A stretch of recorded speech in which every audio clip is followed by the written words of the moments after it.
दूसरी बात जैसे हम यहाँ पे हम देखते हैं कि जब हम हमारे शरीर को हम बलिदान देने के लिए हम जाते हैं, तो हमारा जो शरीर जो है, वो शरीर प्रभु को भावता हुआ होना चाहिए। वो कैसे भावता हो सकता है? तो वो एक ही चीज़ से भावता हो सकता है कि जब हम हमारे जीवन को हम बदल देते। कैसे बदल देते? तो यहाँ पे कहा है कि इस संसार के सदृश न बनो। हमको इस संसार के सदृश हमको नहीं बनना है, हमको अलग बनना है, संसार से हटके हमको बनना है। और जब हम संसार से हटके जब हम बन जाते हैं, तब हम हमारे अंदर कुछ बातें होनी शुरू हो जाती है। इसलिए अगर हम देखेंगे कि ये वचन में आगे, तो यहाँ पे ऐसे लिखा है कि परंतु तुम्हारे मन के नए हो जाने से तुम्हारा चाल चलन भी बदलता जाए।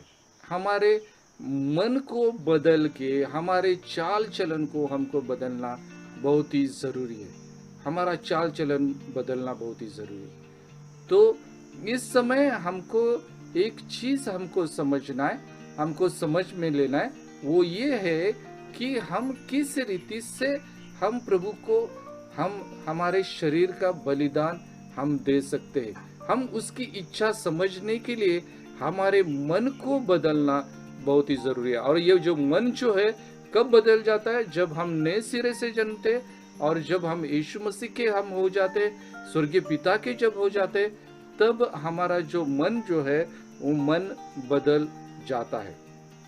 यहाँ पे अभी हम दूसरे वचन को यहाँ पे हम पढ़ने वाले, दूसरे वचन को हम यहाँ पे देखेंगे। और वो वचन जो है हम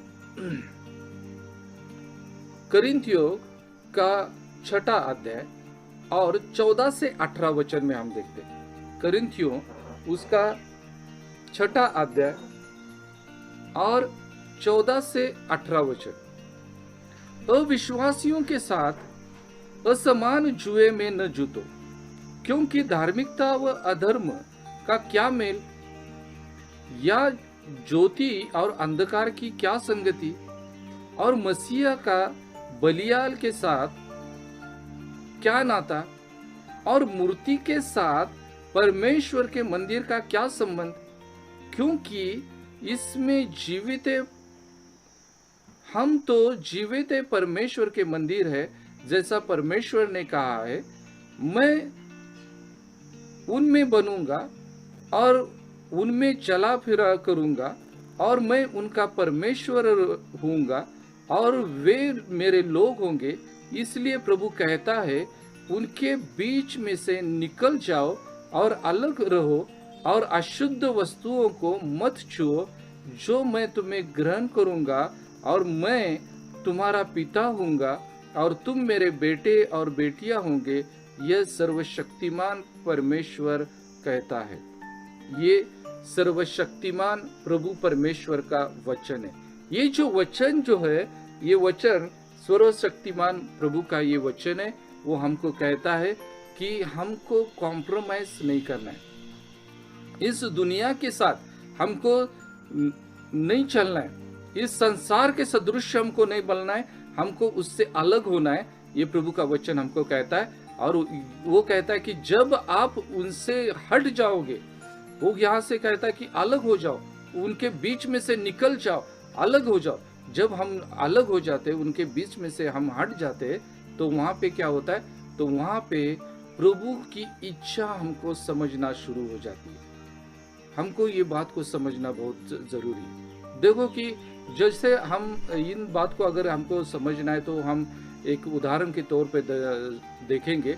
और वो ये है कि समझो कि हम मार्केट में से गुजर रहे हैं और मार्केट में बहुत हल्ला गुल्ला हो रहा है, सब जगह से आवाज़ आ रही है, रेडियो की आवाज़ आ रही है, टेप की आवाज़ आ रही है, लोगों का आवाज़ आ रहा है, हॉर्न का आवाज़ आ रहा है, सब अलग अलग प्रकार के आवाज़ वहाँ पे आ रही है। और ये सब कुछ आवाज़ आते हुए वक्त अगर हमको कोई अपना अगर आवाज़ देता है, तो जैसे वो अपना आवाज़ देता है तो हम मुड़ के देखते हैं, क्योंकि हम उस आवाज़ को पहचानते हैं। हमको यही चीज़ को समझना है। प्रभु की इच्छा को हम इस दुनिया में हम समझ सकते हैं। कब समझ सकते हैं? कि जब हम उसके हो जाते हैं, जब हम उसके हो जाते हैं, जब हम उसके बेटी बेटे हो जाते हैं, तब हम हो जाते हैं। और इसलिए हम देखते हैं कि वचन हमको साफ रीति से कहता है कि हमको उनसे अलग होना है। किनसे अलग होना है? दुनिया की बातों से हमको अलग होना है। दुनिया की बातों से हमको अलग होकर हमको आगे चलना है, तभी हमारे जीवन में प्रभु का कार्य हो सकता है।